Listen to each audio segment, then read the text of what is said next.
All right, it says we're live, so I think we're live. Hi, everyone. Welcome to a very special YouTube live. I am here with Stu Smith of Smith-Madrone. I am super excited to be chatting with an icon, a legend, an amazing human being, and we're going to be tasting 5 wines today.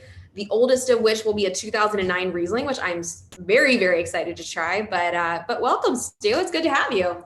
It's great to be here. It's a nice diversion from everyday work. Yeah. What's everyday work looking like for you these days? Oh, it's the vineyards. It's just the vineyards are extraordinarily demanding right about now. We're Yeah. suckering, pulling leaves. We had rains in May. The rain year was kind of upside down. January and February were two of the most beautiful spring summer months we've ever had. Yeah. And April and May, we went into winter, and we got a big chunk of rain in May, which we were happy to have. We needed it, but it brought up every weed seed in the world, and consequently, we're fighting weeds like crazy. And I don't like weeds. You guys, I mean, you're pretty well, we'll get into the dry farming side of things, but how are you approaching things like that up there? Slowly. The vines are growing like crazy. Yeah. And there's just, this is in some ways, not normally into July, but April, May, and June are extraordinarily busy. I actually say it's the busiest time of my life. Because during Even more harvest, so when than we are harvest? really busy, even during harvest, because what Wow. happens in harvest is that everybody goes, oh, it's harvest, we got to leave them alone. But not in the springtime, because everybody says, oh, it's spring, it's so wonderful, let's do all this other stuff, and then all of a sudden it's like you have no time for everything. And then the equipment that spends the winter nicely tucked away and doesn't break, when we bring it out to play in the springtime, it breaks. It's like the AC going out in the summer, right? Exactly. Doesn't the AC doesn't go out in your car in the wintertime. It goes out in No. the summertime. It's like, God, why can't you just go out in the wintertime when you don't need it? Yeah. And that's not what happens. And then also with all the protocols and the new protocols and all of the time spent worrying, reading, keeping up is a lot of time. Yeah. You guys Uh, you're a small operation up there too. I mean, so it's pretty, you're pretty hands-on for everything. Oh yeah, I was literally out in the vineyard for most of the morning and day until this, and it's, I mean, we're working 5 6 days a week and we can't keep up. Yeah. Wow. So, Well, but I do see the end. You know, we're finally getting caught up. Next week we ought to be in pretty good shape, and then we roll into bottling. oh man, why is that normal? Do you usually bottle around this time? That's a lot. No, but you have to start pulling things out of the barrels, and Oh and yeah. uh, and you know the Chardonnay's got to come out of the barrels. The 2018 Cabernet and Merlot Cabernet Franc has to come out of the barrels. You have to start putting your blends together. It's a extraordinarily busy time. Yeah. Well, I know you're always busy, so I appreciate you taking the time. But we've got 5 wines to get through, and by get through, I mean sit back, savor, and enjoy. But I want to start with the '09 Riesling because I mean, look at this color, and I'll put both of these glasses because we're going to taste the current Riesling which is a 2016 and the 2009. But just so you guys can see the color difference on these wines, it's pretty insane. Normal for a white wine, obviously, with age to gain color as it ages, but always fun to see that differentiation. And interestingly, Stu, earlier today, I had the pleasure of enjoying a 2009 Prince von Hessen Riesling from the Rheingau. So I'll be Cool. really excited to see what Yeah. happens when I put these next to each other. Well, this is the beginning of the three very cool years: 2009, 10, and 11. Coldest years I've ever seen. Mm-hmm. Um, and the nine is a beautiful vintage. As a matter of fact, the 9, 10, 11 are all fabulously cool vintages and really made very lovely wine that we love. This wine has got a pH of 3.0. What is it? 3.0, 3.1, 3.12, and the 16 is 3.04. So they're very low pH wines. Mm-hmm. And the thing I love about Riesling is that it ages. Yes. And it Very evolves and develops, and is one of the most overlooked great wines in every aspect. It's more versatile than any other wine. From the standpoint of winemaking, or just how you Well, what you yeah, eat with both it, or in both okay. winemaking and in what it goes with. Right. You can make a bone dry Riesling. This is what we would call a dry Riesling, and there are no legal limits, federal or state limits. So we're free to call it whatever we want. Um, but I think of anything 0.9 and lower, 0.9% residual sugar as dry, a dry style, and that's what Mm-hmm. this is. We started out making a what was then called an off dry style at 1.7, and we over the years dried it up.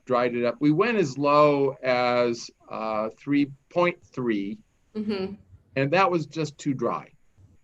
Um, and so we've honed in this 0.65, 0.75 residual range is where we should be. And I think one of the interesting things about, well, back to the versatility of it, you can make a dry Riesling, an off dry Riesling, a sweet Right. Riesling, an extraordinarily sweet Riesling. You can, even if you have the climate, do a frozen Riesling.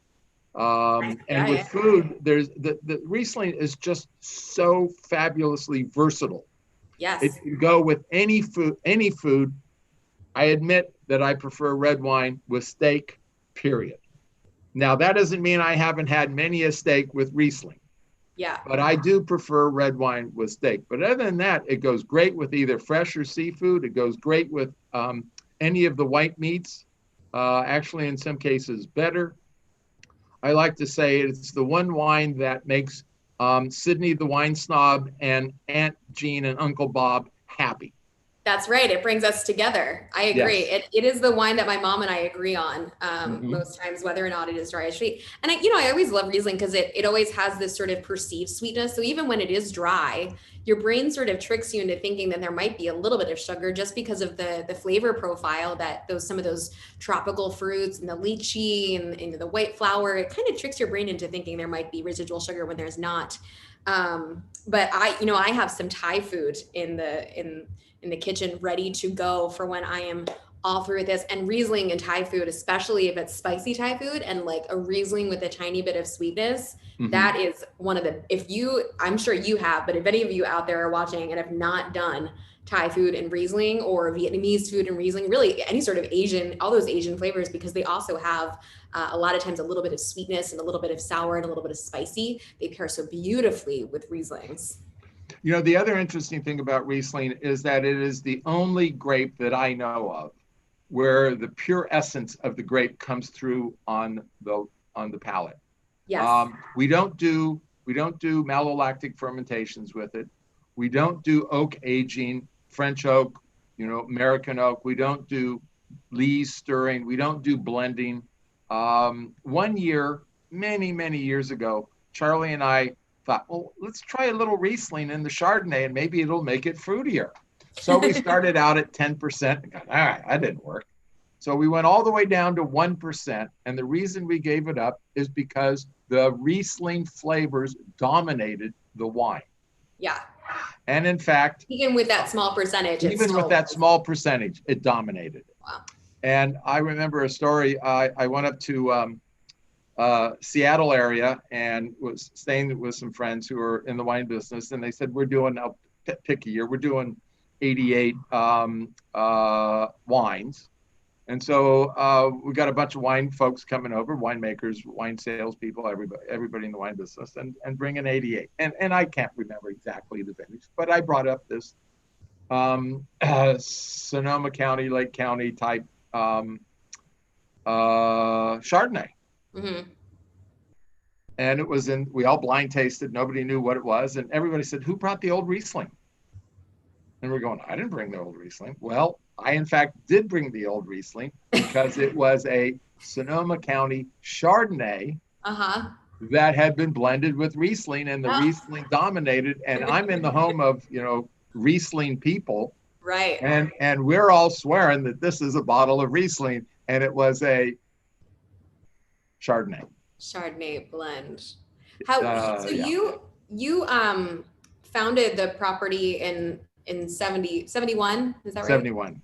71. Yeah, I first walked it in the fall of 70 and bought an option on it in the fall of 1970.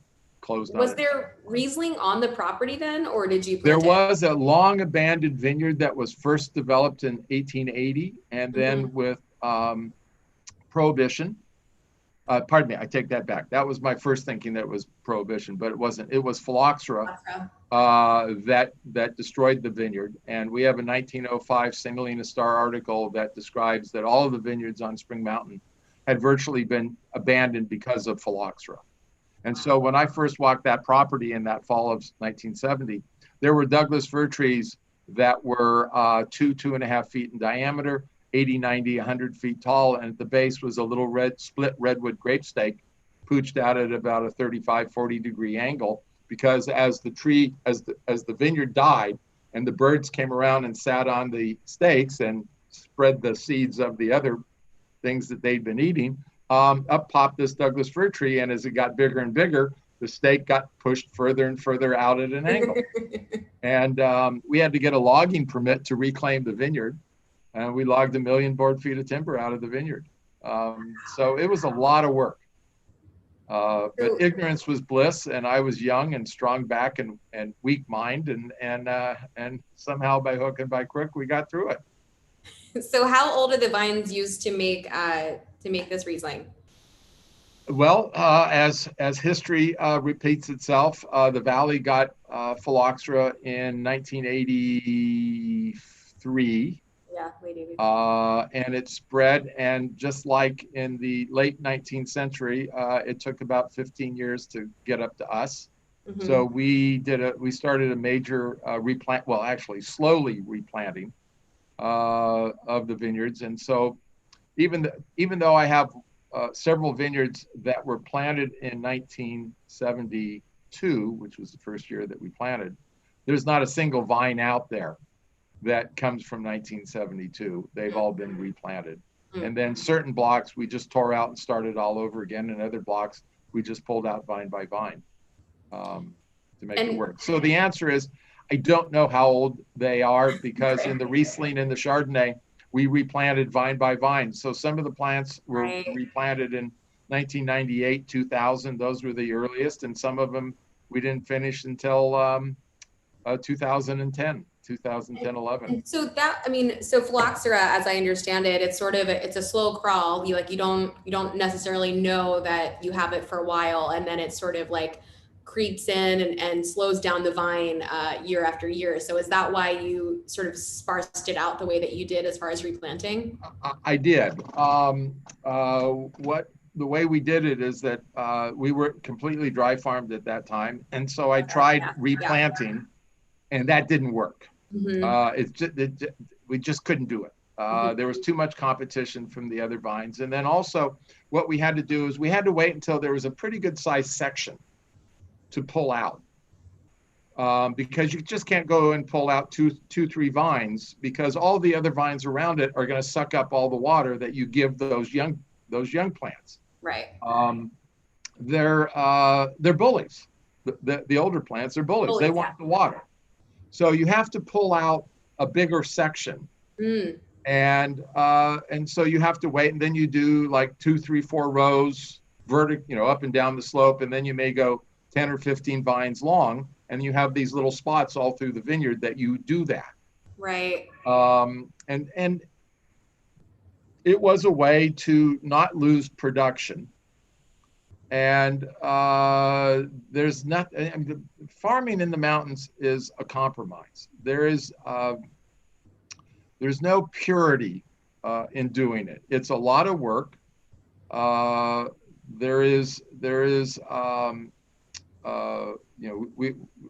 phylloxera also allowed us to rethink our whole protocol, the new 21st century word, the way we do things.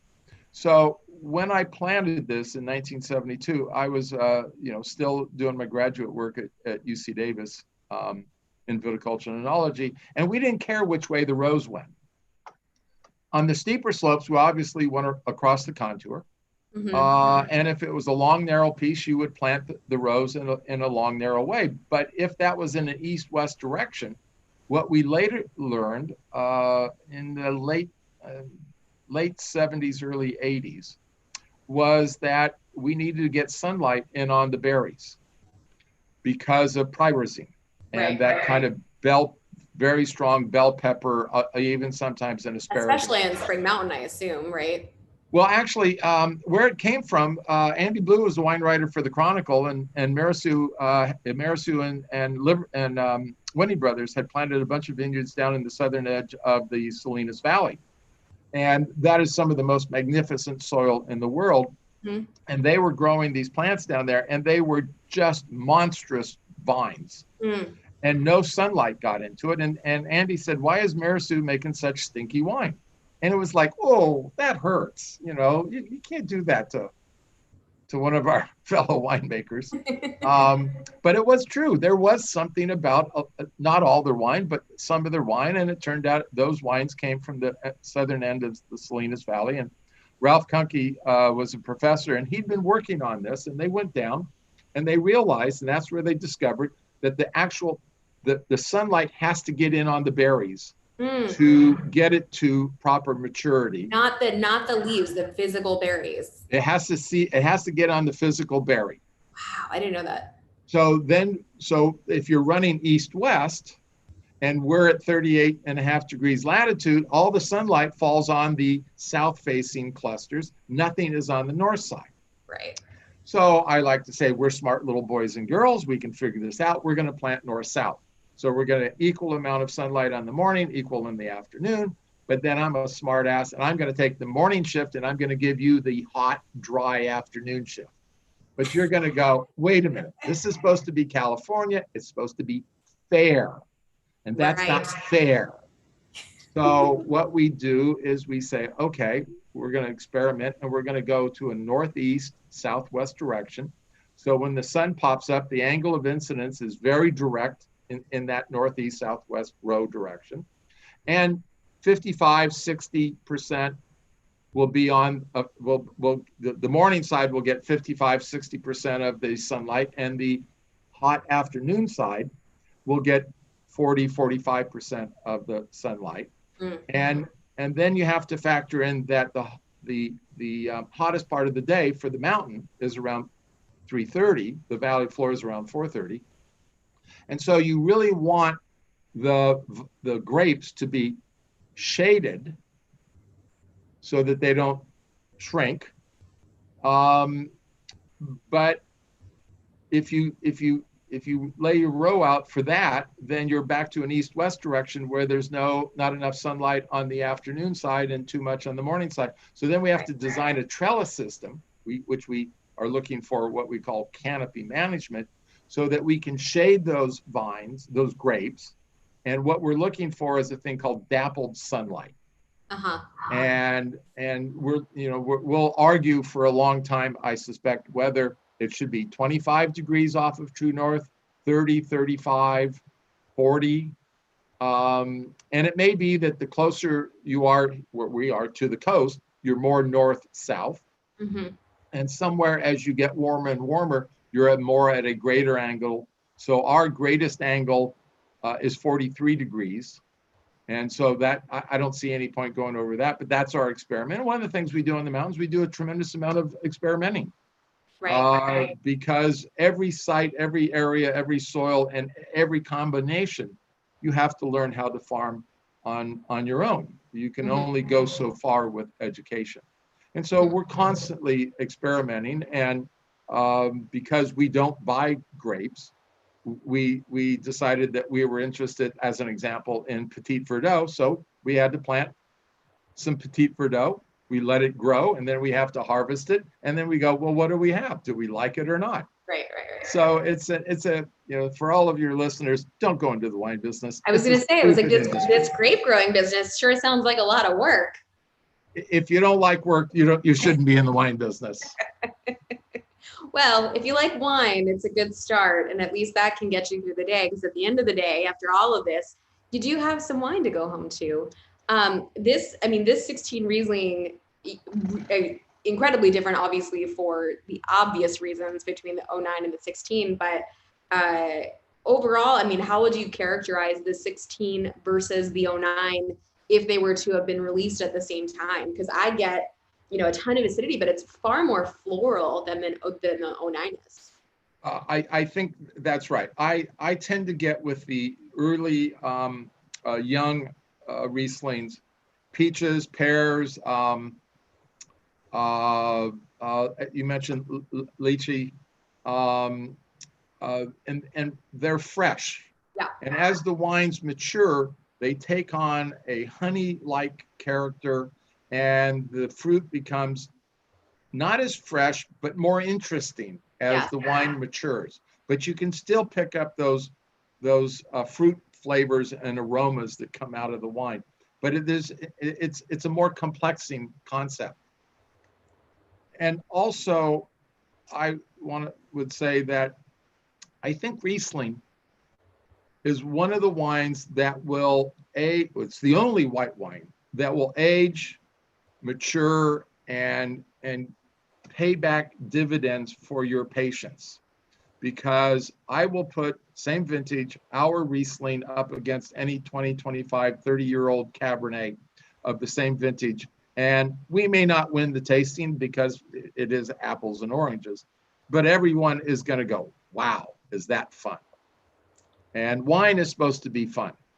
Wine is supposed to be fun. I really agree with you. I think these are some of the most ageable wines. And obviously I love old California Cabernet. And, I also think that Cabernet, gets the reputation for being the only ageable wine in Napa Valley. And it's just not the case. I mean, you look at this 09 Riesling, and it's gorgeous. I mean, it has freshness and life, and it's waxy, but it's got body and it's got texture, but it's all just coming from the age of this wine and the texture of the grape. And it's just, I think you're right. If you have patience with a wine like this and you store it properly, of course, the dividends that it pays on the back end are just extraordinary. And I think that can be said, to your point, with most Rieslings that are grown in an appropriate climate like Germany or Napa Valley, Australia. Although I will say, I don't think Riesling is a grape that most people think of when they think of Napa Valley. It's a bit of an outlier, although it wasn't always that way. I'm sure you were around for a time when Riesling was widely planted around Napa Valley. It was in 1971. Riesling, Cabernet, we called it Johannesburg Riesling back then. There was some Pinot Chardonnay still floating around. I've seen those bottlings. And Pinot Noir and Cabernet. They all sold pretty much for the same price. The Cabernet boom had not started. Clearly, the Chardonnay boom had not started. And I still, to this day, think that when I look at wines, I think of how close they are to perfection. What we want to drink on a regular basis that gives us pleasure. In other words, the first obligation of wine is to give pleasure, and then balance, complexity, elegance, restraint. We're more of a European style winery. We like good acidity. pH is very important to us, but balance, complexity, elegance are hallmarks, not what we somewhat deride, we call OTT wines, over the top wines. And so we like these wines, but I'll say that with Riesling, you can hit really, really high notes about what a white wine can ever aspire to. And for low 30s, mid 30s, you get a bottle of wine which is as close to great as you can get, and at double the price with Cabernet from many places, you get a wine which is only halfway toward being great. You hit the nail on the head. I think you're spot on, because the quality of this wine is on par with a wine that should be $200-300 if it were a Napa Valley Cabernet. And Yes. it is perfection in and of itself. It is varietally exactly what it should be. But on top of that, it's a very delicious and pleasing wine. And I think at the end of the day, you just want it to feel good, to check all the boxes, and then to kind of like make you sit back and think. And I think if there's one thing that I love about Riesling, it always sort of forces that issue. It makes you stop, because there's so much going on. It's funny, my mom was just tasting a few of the Rieslings that I had open today, and she said the same thing. She's like, I always think that it's going to do this one thing and then it does the other thing. And she's like, it's always so confusing, but it's fun. And I think that's the story of Riesling in a nutshell. Like, you just never know what it's going to give you. And in a good way. I mean, we always expect a little bit of the same varietal characteristics, but it always has a great story. It's got a great arc and a great finish to it. So two super special wines. Thank you for sharing these. You do make a little bit of Chardonnay though, and I think We do. we're remiss if we didn't at least talk about that, because before we get to the cabs, because I do love your Chardonnay.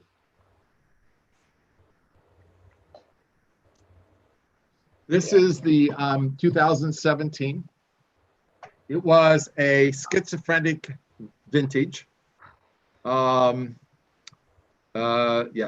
2017.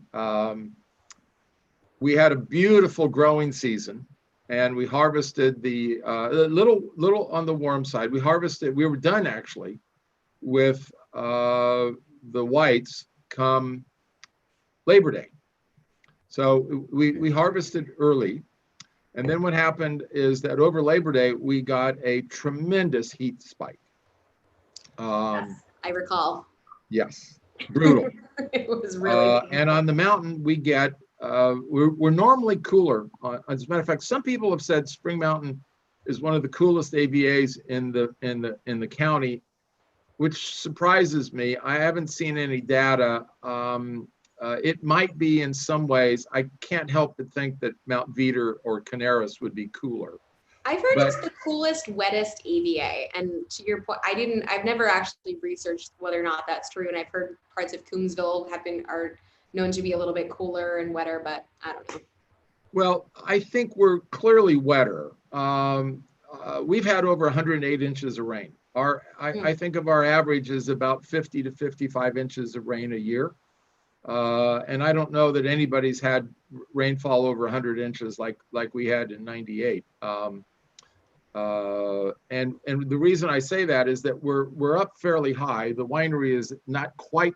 It used to be that we were the highest vineyard on Spring Mountain, and then Paloma came in, and they're clearly 100 feet or 200 feet above us. So I used to be able to say with a certain level of truthfulness that after Smith-Madrone, everything was downhill. But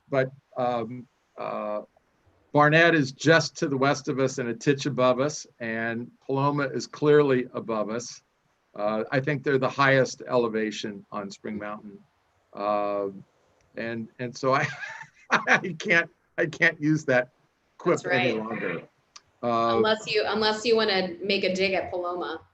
No, they're very nice people. They're our friends, and one of the nice things about Spring Mountain is that we all have a great deal of respect for one another, because we all know how hard it is to grow grapes and make wine and make a living on the mountain. You have some great neighbors up there. We do. But it is a struggle. It's a lot of work. I used to say that if we had 38 acres down in the valley floor, you could go out and cultivate it in back when we cultivated. You go out and cultivate it in one day and you've done a terrific job. And cultivating 38 acres on the mountain would take 2.5, 3 days, and then at least another half day to fix the equipment that broke from all the damn rocks that are out there. But it's worth it, and it brings up an interesting idea of why is it I went to the mountains in the first place, and that is Right. because I believe then, as I believe now, that there are two kind of fundamental principles in the wine industry that hopefully will never be changed, and that is that um, you cannot make great wine from anything but great grapes, and and and and those grapes, all things being equal, and all due respect for all my friends and buddies on the valley floor, uh, the best grapes come from the mountains. Now, that doesn't mean that we can't screw it up and have, and that doesn't mean that there aren't some wonderful wines and lovely, great wines made out of the valley floor too. But all things being equal, again, um, uh, the mountain produces consistently better grapes, I think, than anywhere else. And it goes back to Virgil in 43 BC when he wrote Bacchus amat colis, and that is Bacchus loves the hills. And he wrote a treatise, and in it he talked about growing wine grapes, and he complained bitterly about all the work it took to grow the wine grapes. And he goes, olives. He goes, olives are great. You stick the damn thing in the ground, you water it a little bit, and all you do is harvest the olives. You don't have to prune it, you don't have to stake it, you don't have to do anything to it. Oh, it's so much better than growing wine grapes, except that we need the wine. Right. And so it was really really invigorating to know that over 2,000 years ago, they were complaining about all the work it took to grow wine grapes, and some things just don't change. That's right. History repeats itself, right? Yeah. So the Chardonnay, yeah. So the Chardonnay came from that kind of schizophrenic year, which was wonderful growing season up until Labor Day, and a disaster for us afterwards because the red grapes did not hold up well. Mm. But the Chardonnay because of the fire or because of the no, heat? because of the heat. Okay. The heat. The vines actually look good, but the berries themselves shriveled a little bit, and even though we went out and dropped 3 different times to make sure that we weren't harvesting raisins, the wines just it was a fluke of nature.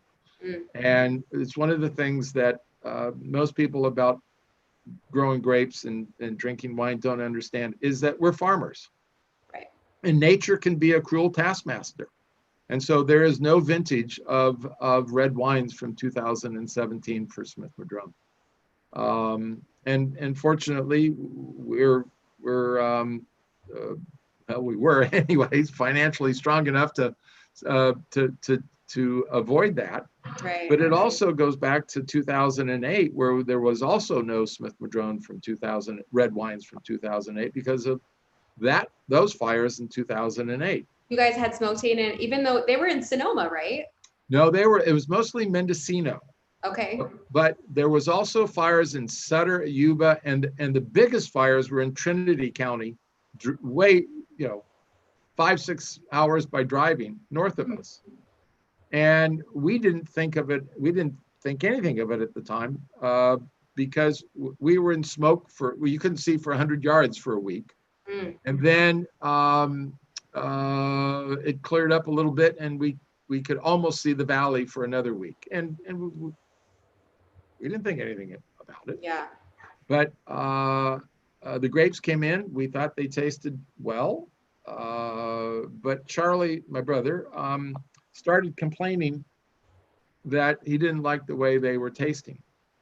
And I said, well, it's in malolactic, give it a little time. And it was in barrels and malolactic, because it's a terrible time to taste wine. And so I said, look, give it a little time, let the ML go, let's see how it settles out in the barrels. And he still was unhappy, and I'm going, yeah, I'm not too happy either. And one night I came home and I said, Julianne, my wife, is a publicist in the wine business, and she had several Australian clients. And I thought, Smoketail. So I went to work the next day, did some literature search, and brought all this stuff. And I said to Charlie, let's taste this with smoke tape in mind. And we went, ugh. Oh And went no. off to our lab, and they said, yeah, you got it, but it's not horrible. On a scale of 1 to 10, where 1 is like licking a dirty ashtray, you're an 8. But we could taste it, we could smell it. Went to my one of my old professors at Davis and talked to him, and he said, look, what you can do is you can do reverse osmosis, but here's the problem.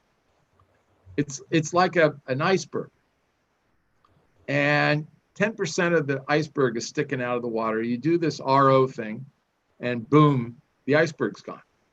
But over time, all of that weight and energy pushes up, and you got another 10% of the iceberg pooching out of the ocean. Right. Do another RO, and it does again, and then pretty soon there's nothing left of the wine. Right. It's just all been stripped. But that, I mean, that's not that it's a good practice, but I mean, that's a fairly common practice in Napa Valley that I don't think gets talked about. I don't. It's the only time we've ever looked at it or considered it. Well, And, not for producers like you. I mean, Yeah. you are what would we call it? Classically styled. I'm talking about some of the more OTT wines manufactured. yeah, I suppose I just don't know. All I can say is that we didn't do it, and we decided to just bulk the wine out the way it was. Yeah. Which we did. And so there were, so the 08 and then the 17. So that gives, I hope, your listeners an idea of how precarious being in the wine business can be. For sure. Because at the roots at the roots of this, we're farmers. Right. We play in dirt. Right. And those are the variables of growing grapes. Now the Chardonnay, I love the Chardonnay. Chardonnay is gorgeous and bright, and I still think, just like there is a stigma with Riesling being sweet, there is a stigma with Napa Valley or California Chardonnay being oaky and buttery and rich and a little sweet at times, and this is just so far from that. So I think, for those of you who love more of these Chablaisian, very little to no oak treatment, bright, clean, crisp, more of those golden green apples in your Chardonnay, this is definitely going to be the wine for you. Well, I hesitate to correct you. Correct. But it's got a fair amount of new oak. Really? 80% new oak.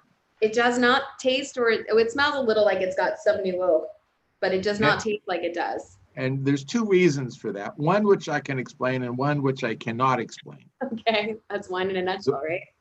The one I can explain is that we use the center forests of France oak, the forest of Trancé, Allier, and Nevers. Mm-hmm. And those are forests that are upland. They're over the hill west of Burgundy, near the headwaters of the Loire. And it's cold, the soils aren't very good, and the trees grow very slow, and they have a really tight grain. And that tight grain does not express the oak like when we started out. We used the oak from the Limousin area down near Bordeaux, which is near the ocean, which is warmer, better soils, faster growing trees, and that wider grain expresses the oak much more. Mm. And so that's one reason, and through trial and error, we found this out. And then the other one is the part that I can't, I believe, but I can't prove it, and that is there's something to do with mountain-grown grapes. Mm. And mountain-grown grapes do not express the oak in the way that a valley floor grape is done. And all I can say is that I believe it, but I can't prove it. Well, that's fine. I think there is some truth to that, and there is weight and there is body here, and it's clear it's been held in some sort of vessel that has supported that. But as far as like the flavor profile of this wine, you smell a little bit of a baking spice, but it is by no means what I would at least classify as an oaky Chardonnay. It just, you know, Right. it's sort of like, you know, you think of like Grand Cru Chablis. Grand Cru Chablis has a ton of New French oak on it, but we don't think of that as being an oaky wine. You think of it as being round and a little bit of voluptuous. And that's sort of, you know, this has a little bit more angularity in a really good way. But I would not, I classify this as clean and bright, textural, lifted, fresh, really vibrant, more so than I would classify it as oaky. So it's very interesting. Thank you for correcting my earlier statement about this having 80% New French oak, and just, you know, how different we think sometimes when we think of what new oak actually means when it comes to tasting wines. The other thing about Chardonnay is that I also think, again, can't prove it, that mountain grapes tend to have, especially Chardonnay, have good structuralness. We don't have the fruitiness that, let's say, the Central Coast might have, that kind of tropical fruit, and Canaris, and maybe even some lower parts of the valley. But what we have in just an abundance is structural feeling, the heft of the wine. And so we learned that we have to protect the fruit that we have. So when we ferment, while we barrel ferment, it's again, it's a little schizophrenic. I'll use that word again here.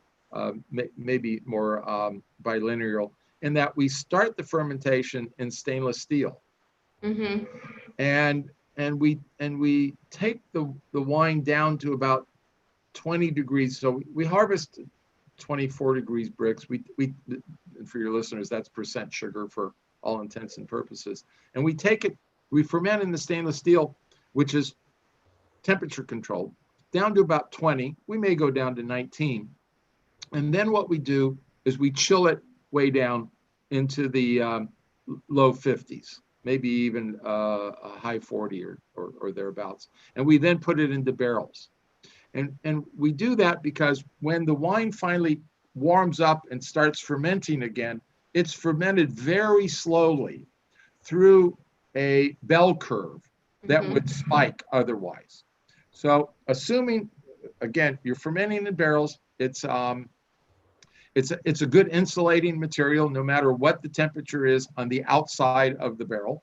The inside, that wood holds the temperature in. And between 20 degrees and 14 degrees bricks, there's a huge spike. The yeast are multiplying into the trillions.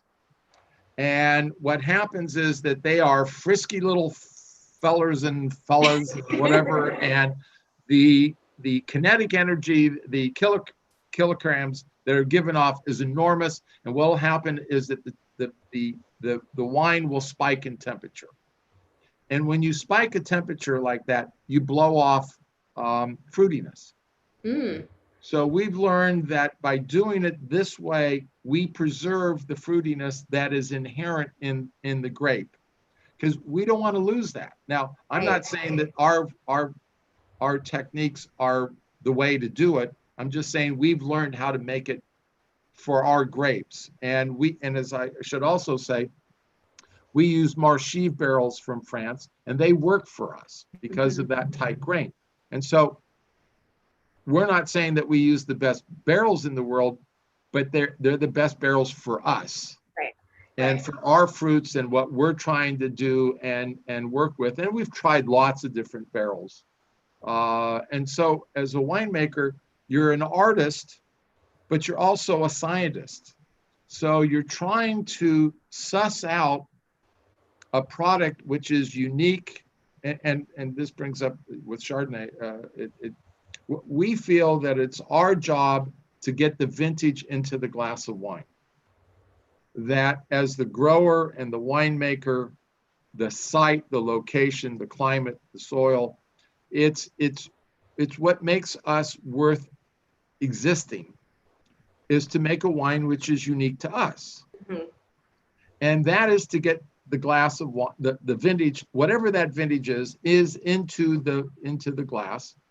And our wine should be ever so slightly different than our neighbors, which would be Keenan or Pride, because they have a different attitude, a slightly different site location, even though we're physical neighbors with Keenan, and we're only, I don't know, a mile away from Pride, and Schwager is in there also, but we all have a different attitude.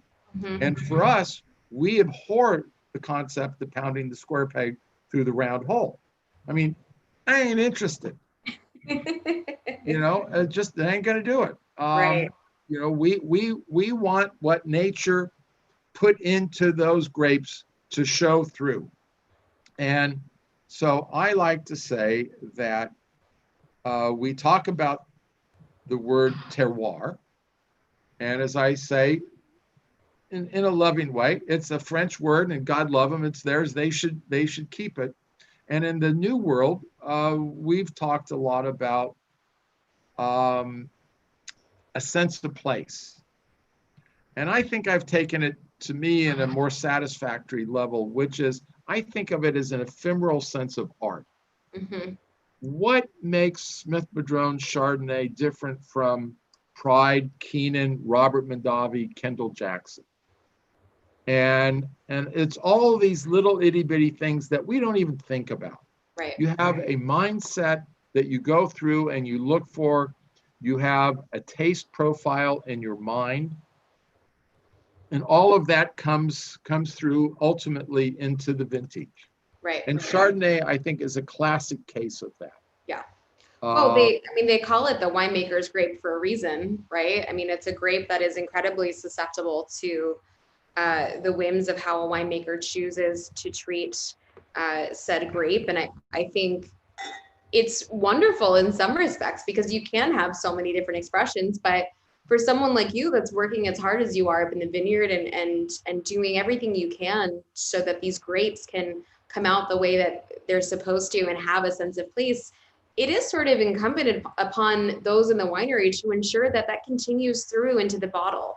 Yes. And I think, you really have done a brilliant job at not only making a delicious wine that frankly I can't put down, but but also a wine that feels uniquely Smith-Madrone, that feels like there is a sense of place, that it is Spring Mountain and it is your place. So I think to your earlier point about finding those, whether it's the right or wrong barrels, it's the right barrels for you. It's the right technique for you. And I have to imagine that after doing this for X amount of decades, you kind of started to figure it out a little bit. Yeah. It's kind of interesting. Back in '98, Charlie and I decided to review everything that we did, soup to nuts. Did we plant in the right place? Did we plant the right varietal in the right place? Is the right spacing? Is the road direction going the right way? Are we harvesting at the right time? Are we, making wine in the right way? And where are we in this pantheon of trying to figure out how good our wines are to where we want to be? And are we 50% where we want to go? Are we 60, 70, 80? Are we satisfied with our wine? Mm-hmm. And it's a really humbling and emotional thing to do, but it's really important to sometimes really try to criticize what it is and how you're doing it, and are you doing it right? Right. And if you're not doing it right, what are you doing wrong? And right. You need to change that. Right. So that was really an important area. And one of the things that we were doing was using American oak for a while. Mm. And we said, we really liked the French oak. And we really liked the tight grain that we got with the Chardonnay. And we felt that was the same with the Cabernet. And in fact, we'd started out with French oak, but couldn't afford it for a number of years and had to go to American oak. And we did tastings, and a lot of people actually preferred the American oak, but Charlie and I went, nah, we really like the French oak. Yeah. And that was a financial, when you look at what it costs to have French oak in every bottle, it's tiny. Right. But when you flow it all back to those bottles, and you've got to write a check for all of those barrels that are about $1,000 each. It's like, oh, how do I do that? And so, you know, Chardonnay in a lot of ways is takes a lot of heat because, you know, ABCs were out there for a long time. Mm-hmm. And for us, I still love Chardonnay, and we think, Charlie and I have talked about it for 20, 30 years. Wouldn't it just be cool to make Cabernet and Riesling?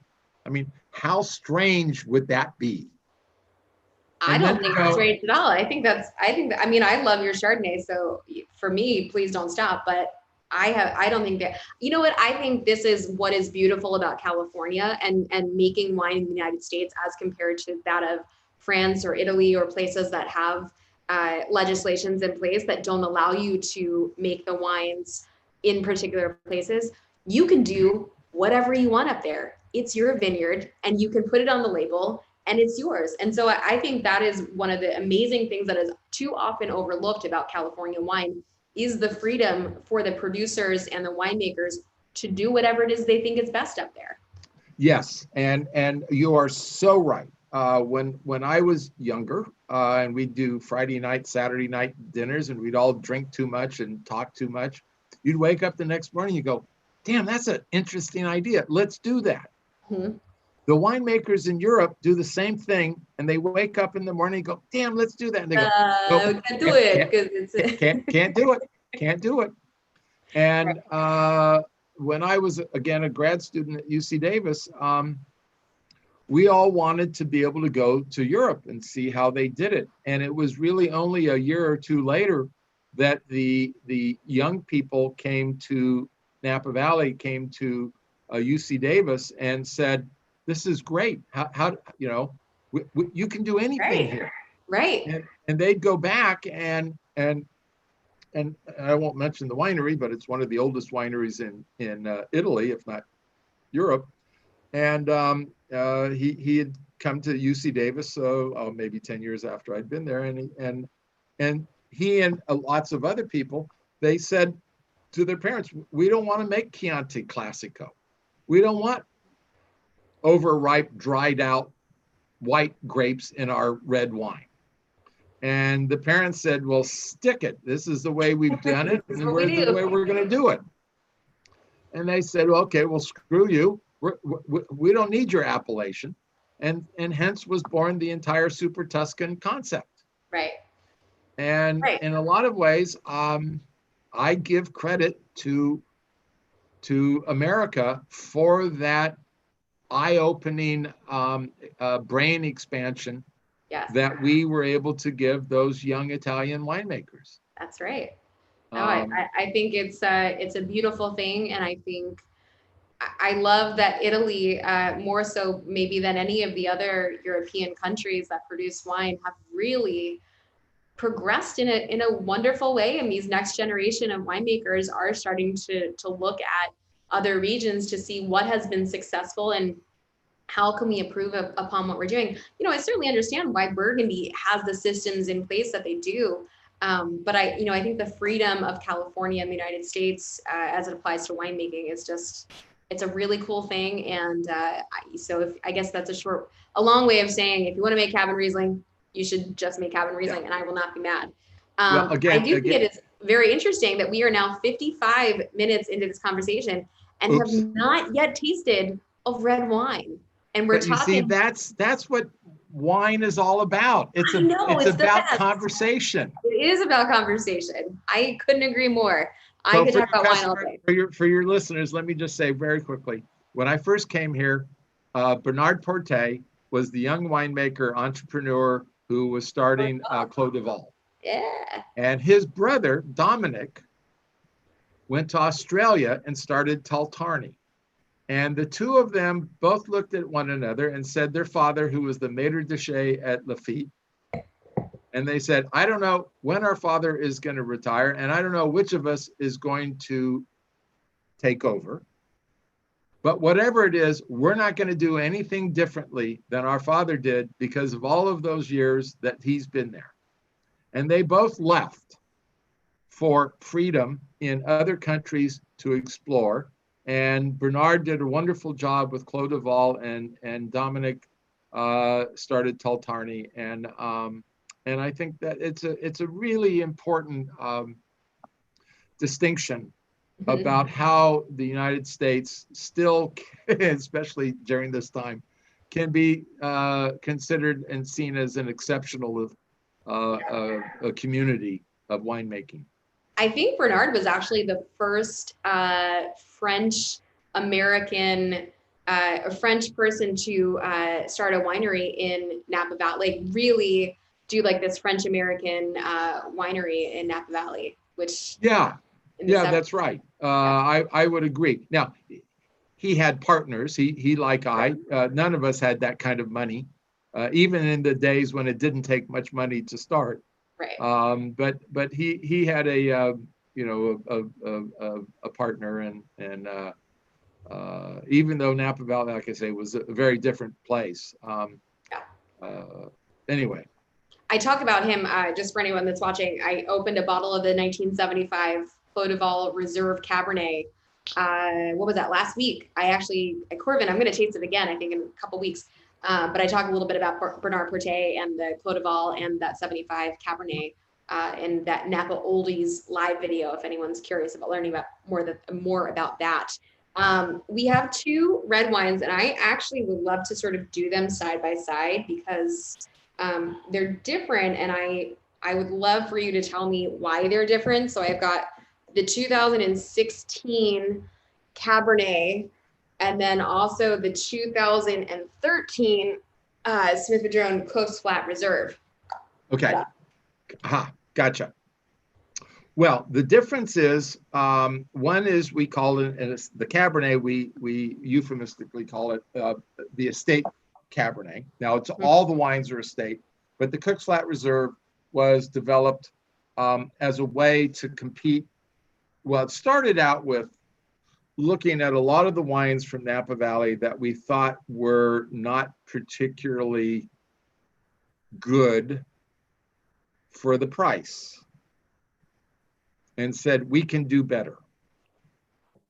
And so in 2007, we started making a small amount of a wine that we called Cook's Flat Reserve. George Cook was the first legal owner of the property. He homesteaded it in 1880, got title to it in 1884 because he cleared some of the vineyards, cleared some of the forest, planted the vineyards, and planted 22 olive trees that are now the most massive olive trees most people have ever seen. And there's a 8-acre parcel that was called Cook's Flat.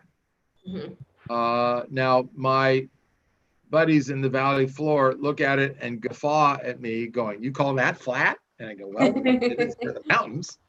And so we have the document that George Cook got from the United States Land Office on December 5th, 1884.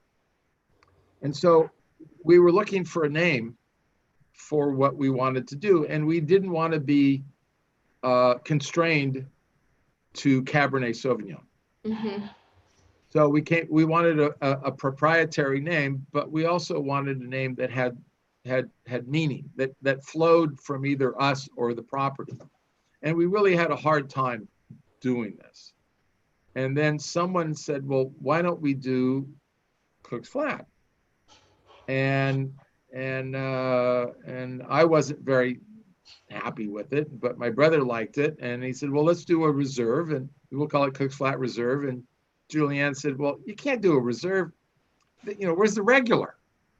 I didn't care about that. And then what kind of clinched it was that someone suggested, well, if we do a tissue wrap, we'll make the tissue wrap a replica of the it's called a patent, the United States Land Office patent. That's the document that was given to George Cook.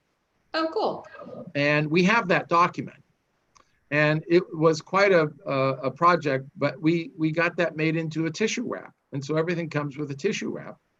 And it's cool because December 5th, 1884 is important because also on December 5th, 1933 was repeal. And then on December 5th, 1970, my first child was born. Huh. So I'm willing to overlook all the other issues, and that's how Cook Flat came about. I love it. And our goal now, I like to say, is to make a wine, and I think you'll see it very different from the 16 estate. A wine that is more European in character. It's a little bit more elegant, a little bit more restrained, but a little bit more complex and nuanced than the Cabernet. Yeah, you know, it's And our goal is tasting these side by side. They you would not know that there is 3 years difference between them.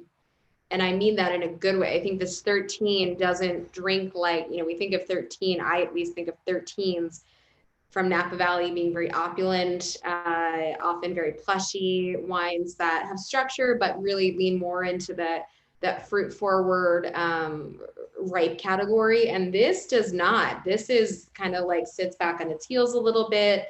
There's restraint. There's a lot of intense tannin and structure in a good way that makes it seem as youthful as the 2016 counterpart. right. Yes. And we also think that anyway, the idea was to try to make a wine that would compete head on head with the first gross. We also and this is more of an intellectual exercise for me, is that are we in a position, and I'll back up and say, a lot of people say, oh, that's crazy. Lafite, Latour, Haut-Brion, Margaux, they have a 400 or 500 year head start on us. And my attitude is, I don't care. You got to start somewhere.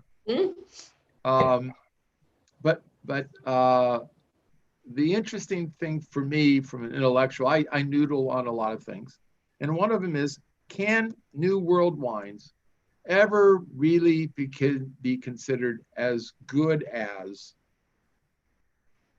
the first gross if they don't age?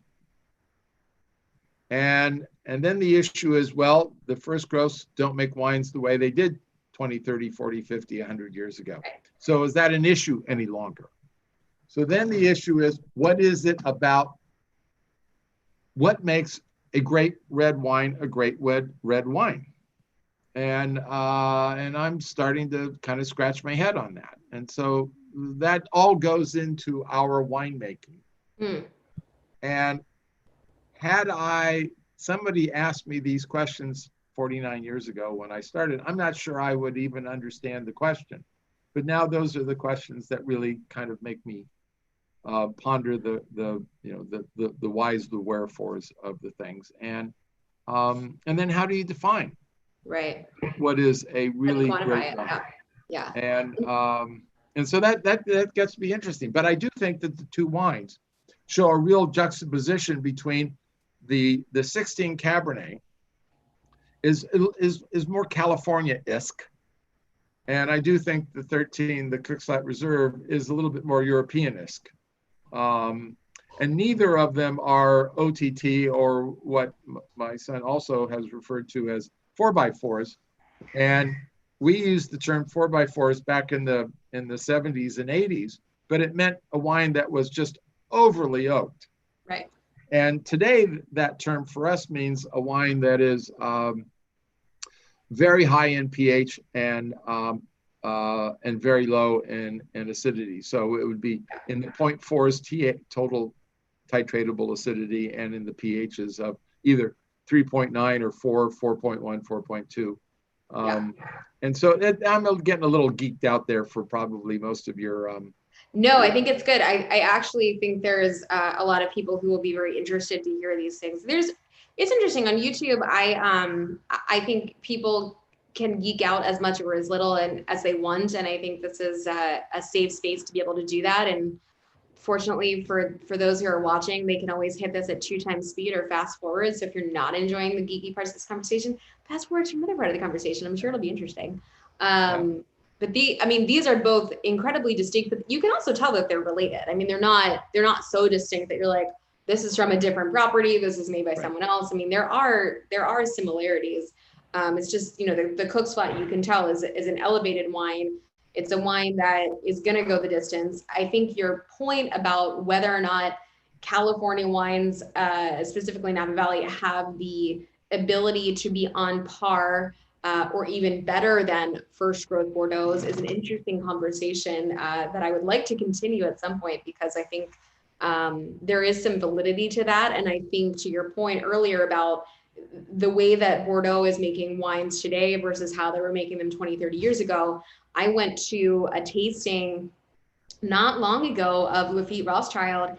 And I have to tell you, we were tasting everything back to, I think, 1998 through current vintage. And basically from about '05 on, it started to taste more like Napa, or at least Napa as I know it, than Bordeaux, to the point where I was like, this tastes like Bryant family from Pritchard Hill.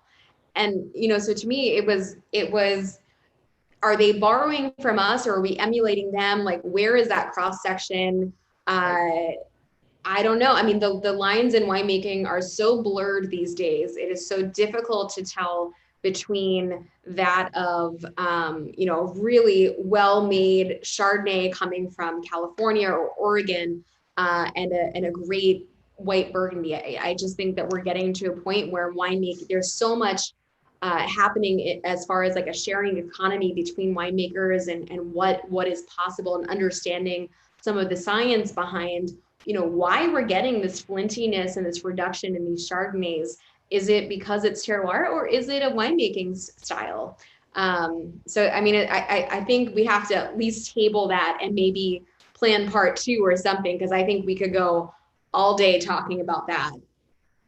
No doubt. One of the things, though, that I do think that I lament is the high ripening grapes. I tend to think, and that's why I'm a little, as you can tell, hard on the 4x4 type wines, because I think what happens when you let the grapes get very ripe, they all turn into a similar concept. It's hard to tell a wine that is Cabernet when it's been harvested at such high sugar bricks. Right. And for me, the whole fun of wine is the uniqueness of the wine.